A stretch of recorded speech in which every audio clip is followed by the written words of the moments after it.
How to log into RIL Reliance Industries Limited employee. So let's get started. First of all, open any web browser on your mobile device or on your PC.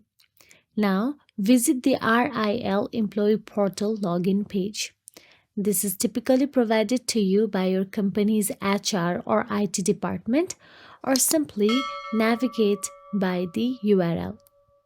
Here, enter your employee ID or username. This would be assigned to you by Reliance. And enter your password. Your password might have been provided to you by HR or set during your initial account setup.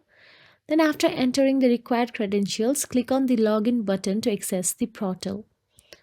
So that is it. After logging in successfully, you'll be able to access various features like payroll, leave management, benefits, HR related tools, and more.